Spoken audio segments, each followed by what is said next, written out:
Well, good afternoon. My name is William Shepard. I'm a past chair of the American Bar Association's Criminal Justice Section. And so on behalf of the 20,000 members of the section who make up the unified voice of criminal justice as prosecutors, defense lawyers, and judges and academics, I want to thank you for the opportunity to be here today and for the opportunity to co-sponsor this important program. The first panel was outstanding, and I think that Senator Lee has some great comments that he's going to share with us today. Has really been a hallmark of his work here in the Senate and the work that I know he hopes to do in the future. He's got a diverse background. He's really seen it from all segments. He's clerked on the district court, on the Court of Appeals, and at the Supreme Court. He served in the executive branch as an assistant United States attorney, and now he's also served in state government, where he was general counsel to Utah's governor. Now he serves on behalf of the people of Utah as their senator here. And in the issues that many of us are interested in, has really been a leader in some of the sentencing reform issues and other criminal justice issues that are important to him and the other members of the Judiciary Committee that he sits on. So, Senator Lee, thank you very much for coming.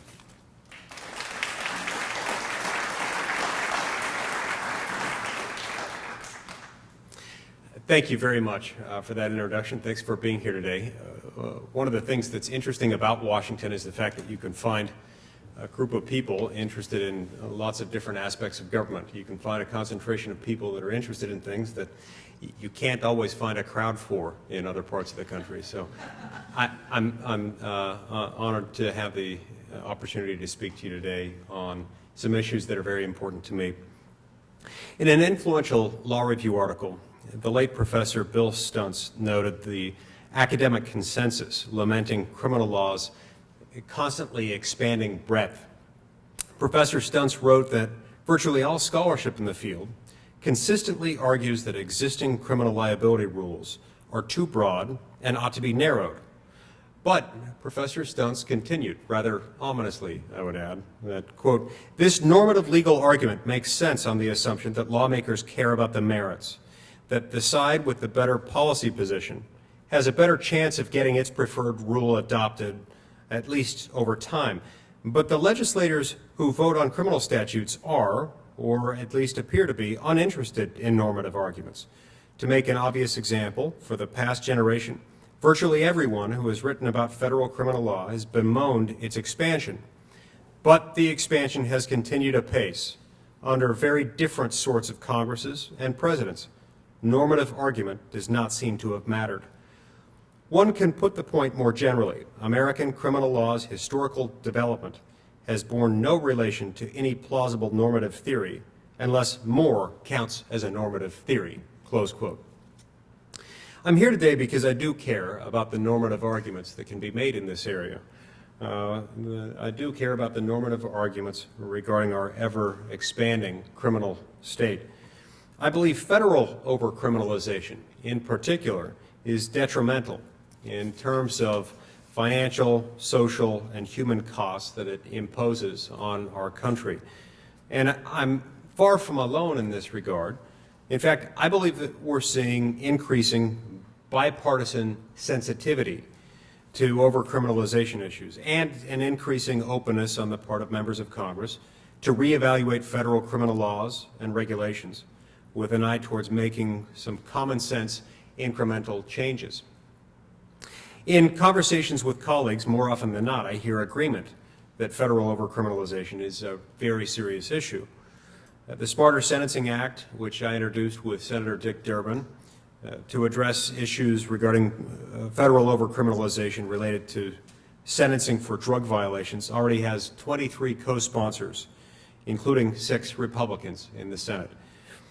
And the House Judiciary Committee recently reauthorized its bipartisan overcriminalization task force, chaired by Representative Jim Sensenbrenner, which has done, and I'm sure will continue to do, exceptional work on this topic. I'm optimistic that as conferences like this one shed light on the severity of federal overcriminalization and the potential harms caused by the breadth and scope of federal criminal laws and regulations, the momentum for reform in this area of the law will continue to grow. With the time I have today, I want to lay out 3 principles that guide my approach to federal criminal law. The Constitution's protection of liberty, the importance of intent or mens rea standards in criminal law, and the role the constitutional principle of separation of powers should play with respect to criminal law. I'll discuss the evidence and arguments that lead me to believe federal overcriminalization is a serious problem about which something must be done, and I'll note measures that I believe Congress must take responsibly to address what could otherwise become a crisis of individual liberty.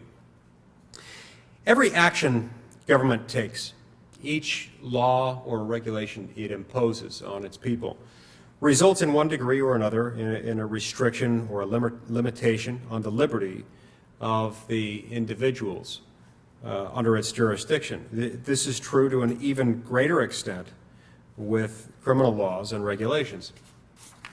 Whether by means of incarceration, which nearly extinguishes an individual's liberty for a period of time, or by means of the stigma of a criminal conviction, which may also include restrictions on the ability to participate in democracy, criminal sanctions fundamentally alter the relationship between the state and the individual subject to its punishment. In sum, at no time does the government pose a greater threat to individual liberty than when it enacts or when it enforces criminal sanctions. The Constitution recognizes the threat that criminal sanctions pose to individual liberty. As a general matter, the Constitution's structural safeguards are designed to prevent Congress from creating too much mischief in the first place. First and foremost, the Constitution enumerates those specific powers the national government shall exercise and reserves to the states and to the people all other powers. In other words, from the outset, the federal government is fundamentally different than state governments and local governments. Local government, by its nature, exercises a general police power to regulate the health, safety, and morals, and the general welfare of its people. The federal government, on the other hand, is not authorized to exercise a general police power and is instead constitutionally constrained to exercise only those powers enumerated in the Constitution.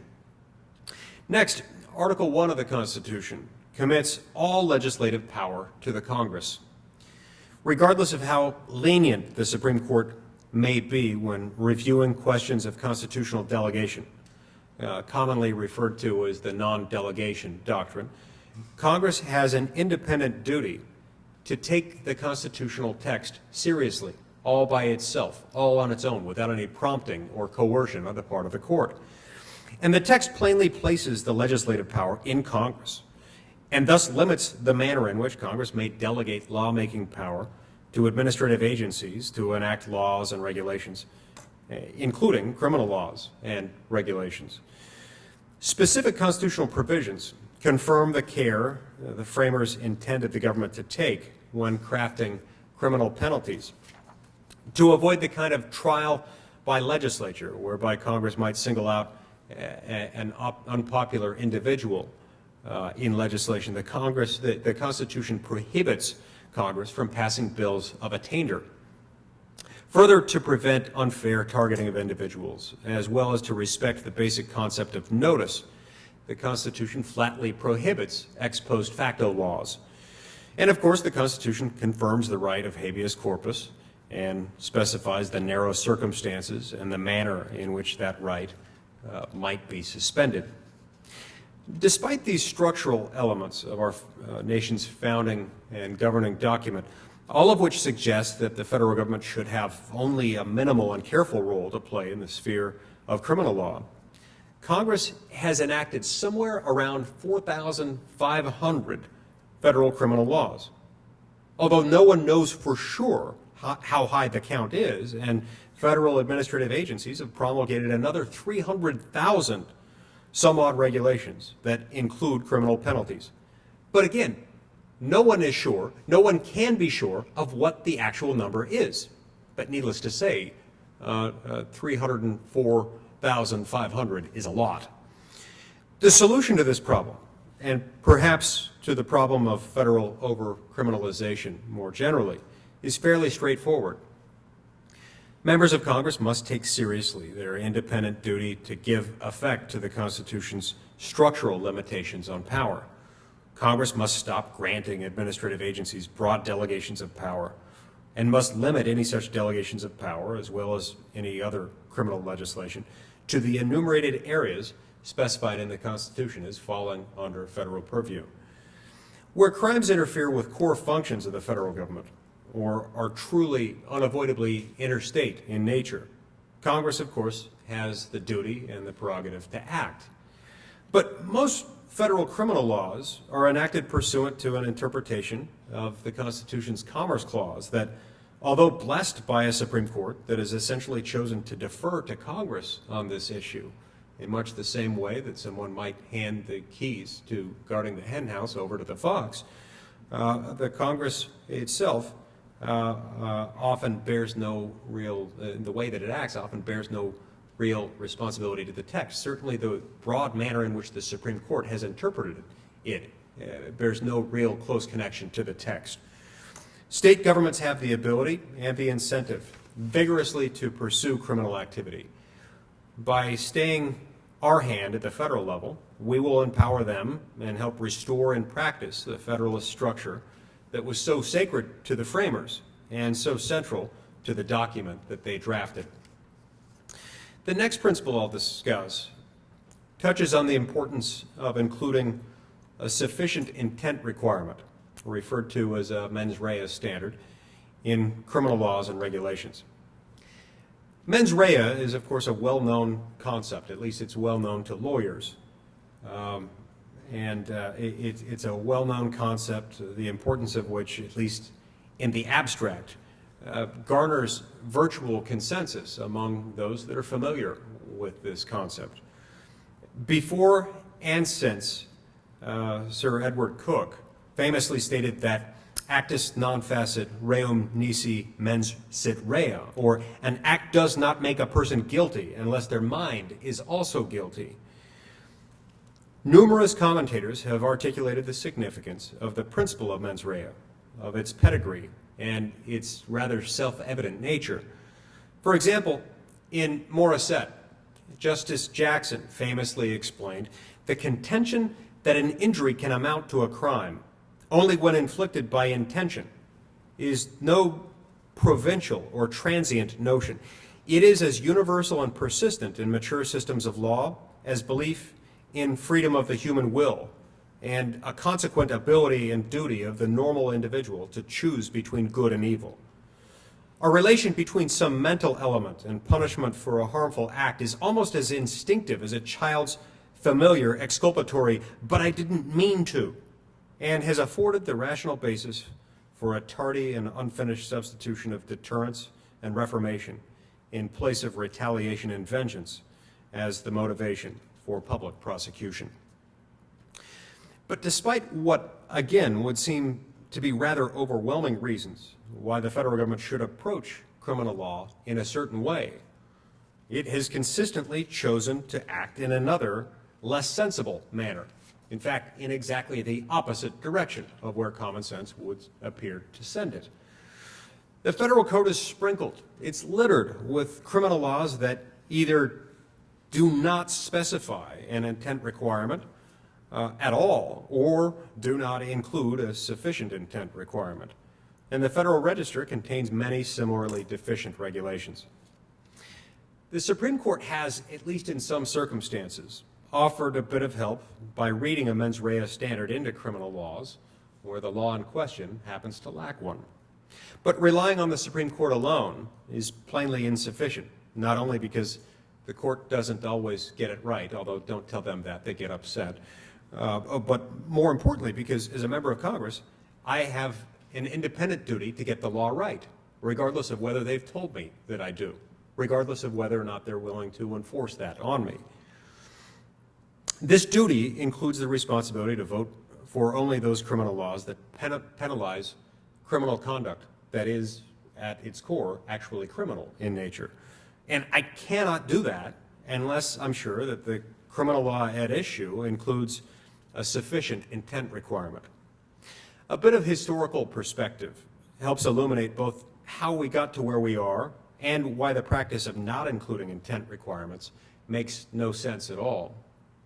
In the 18th century, British legal system that heavily influenced the American approach, substantive criminal law was largely a product of the common law. As Professor Arthur Levins has explained, in developing criminal law, judges at common law generally assumed criminal meant morally blameworthy. In other words, judges at common law didn't find an individual guilty of a crime like, say, murder or arson or assault, without a showing of criminal intent or moral blameworthiness, because, rather correctly, I think, they viewed the concepts of criminality and intent as inseparable, as inextricably intertwined. The states, which, as I've noted, have the proper authority to prosecute substantive crime, have largely put into statute the crimes that were previously punished at common law, and by most accounts have done a decent job of including mens rea requirements. The federal government, on the other hand, has become involved in substantive criminal law by a much more circuitous route than that taken by the states, and not surprisingly has done a much poorer job of paying proper attention to the importance of mens rea. Beginning in the late 19th century, and with alarming frequency in recent decades, the federal government has extended its jurisdiction beyond the bounds of the Constitution and into the realm of substantive criminal law. By so doing, the federal government generally has not merely been codifying common law crimes that may have some federal nexus. Rather, it has been attempting to accomplish a broad regulatory agenda by means of imposing criminal sanctions for regulatory violations. For example, so-called public welfare or regulatory crimes, which often lack a significant intent requirement, are justified on the basis that the criminal penalty attached to the offense serves the purpose of communicating the serious nature of the regulatory violation at issue and the widespread harm that may result from any such violation of such a regulation. But just because a regulatory violation may cause harm does not mean that the conduct at issue is necessarily morally wrong, is necessarily, by its very nature, criminal conduct. Indeed, many unintentional actions may result in harm. But whereas truly accidental arson is not punished as arson under the law, and indeed it would hardly make sense to call a stove fire arson, the accidental violator of a regulatory statute is not given the same benefit of the doubt. Instead, under current federal law, she's criminal. Thus, to cite instances of which many in the audience may be aware, the man who packages lobsters incorrectly, the company that unknowingly imports the wrong kind of wood, or the girl who helps out an injured woodpecker, are, due to the federal government's unnatural expansion into the realm of criminal law, criminals. They're criminals because our law defines them as such, but not as a result of any action on their part, any intentional action to engage in criminal conduct. The transition to a criminal regulatory approach has, by its very nature, made criminal many actions that are not malum in se, or self-evidently morally wrong, but rather are malum prohibitum, or criminal only because the law happens to say that they are. It was, of course, necessary that judges at common law paid attention to mens rea requirements, but even had they not done so, many and perhaps most cases of murder, theft, or arson, or other common law crimes naturally included intent. Arson is only arson, in other words, if you meant to do it. The new types of crimes Congress and federal executive branch agencies have created, on the other hand, do not generally, by their nature, include any element of intent. The congressional and administrative failure to include sufficient mens rea requirements in these new types of malum prohibitum laws and regulatory violations has thus resulted in a kind of double whammy on the constitutional liberty of the American citizen. The federal government has criminalized much otherwise innocent conduct. In some cases, it has done so after deliberation, because it believed, whether wisely or not, and in many cases I think not, that the potential harm resulting from the conduct simply merited imposing a really draconian, really harsh sanction. But in still other cases, the federal government has simply failed to pay much attention to mens rea, perhaps out of the habit of creating new statutory or regulatory malum prohibitum crimes practically out of thin air with scant, if any, precedent at common law. The congressional and administrative lack of attention to mens rea is, I think, somewhat ironic in light of the Supreme Court decisions in the early 20th century, such as United States versus Balint and United States versus Dodderwick, which upheld criminal regulations that lacked a mens rea requirement. In those cases, the court relied heavily on its analysis of the presumed deliberation that Congress was presumed to have given the regulations. If only that were the case, if only that sort of thing happened. Sadly, in my role on the Senate Judiciary Committee, I routinely encounter draft legislative proposals that include criminal penalties and insufficient, or in some cases non-existent, mens rea standards.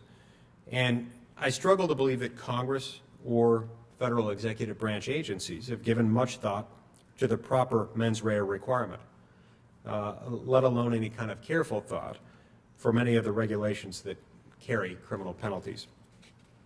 We must take account of the lack of sufficient intent requirements in federal laws and regulations and ensure that innocent persons are not held criminally liable for otherwise innocent conduct, except perhaps where Congress explicitly desires and has abundantly good reason that this be the case.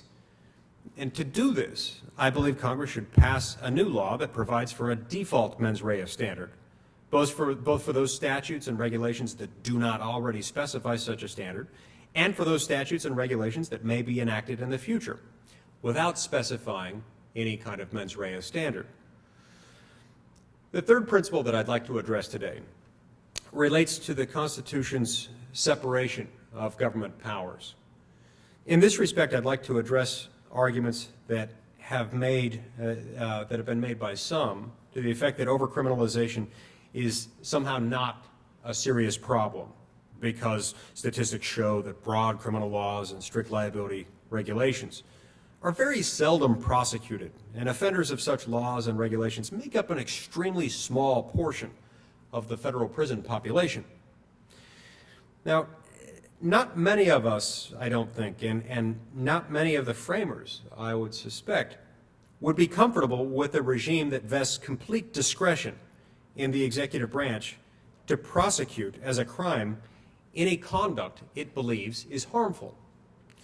And yet, with thousands of criminal statutes and hundreds of thousands of regulations carrying criminal penalties, it seems at times as if Congress is entirely okay with precisely such an approach. I believe the rule of law means that individuals have a right to know beforehand the laws to which they're subject, and that they will not be made subject to the whims of individual men and women who enforce legal norms in an unpredictable manner. Yet, even under this basic definition, it seems that to an uncomfortable degree, our federal criminal administrative state is not a system subject to the rule of law.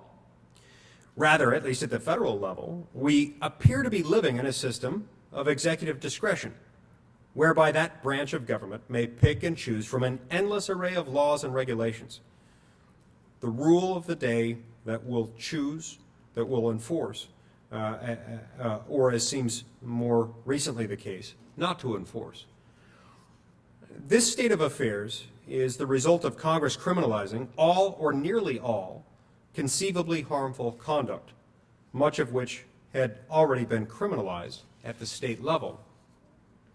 As I mentioned, some have noted that less than 10% of federal criminal convictions per year involve one of the miscellaneous thousands of statutes that are not well known to the public, and less than 1% of those currently in federal prison were prosecuted for federal regulatory crimes. But any argument on that basis proves either very, very little or entirely too much. If these laws and regulations are not being used, then why do we need them? And if they're being used to deter, or as I would contest, to chill individual conduct, then of what relevance are data about the infrequency of prosecution of those laws? It seems instead that, to an unfortunate degree, members of Congress urge enactment of additional unnecessary criminal laws to garner political credit. That happens here sometimes, sad but true. It seems also that administrative agencies use criminal sanctions because they can, and because they've come to believe that every regulatory violation in their jurisdiction is a big deal that merits serious punishment. And it seems finally that interest groups seek criminal regulations to create obstacles and barriers to entry for their competitors.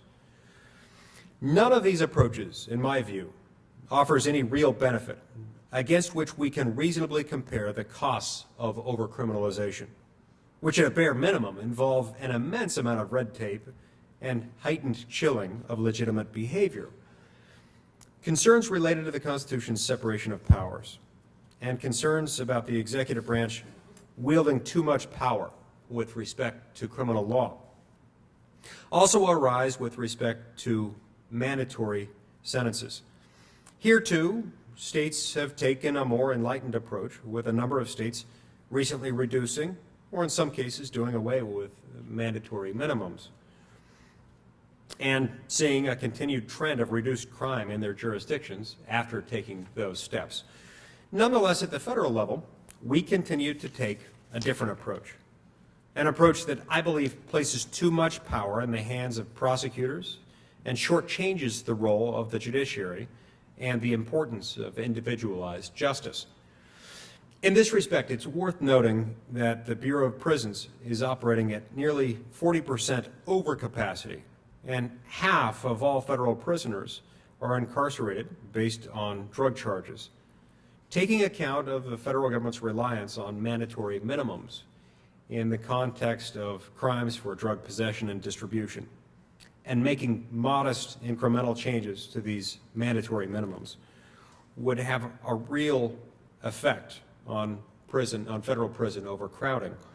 It would also return to communities and households those men and women that, because of a one-size-fits-all approach to sentencing that doesn't take into account individual circumstances, have already served enough time for the crimes that they've committed. The federal government has a legitimate role in policing some limited forms of crime. But since 1980, the federal prison population has grown almost 800%.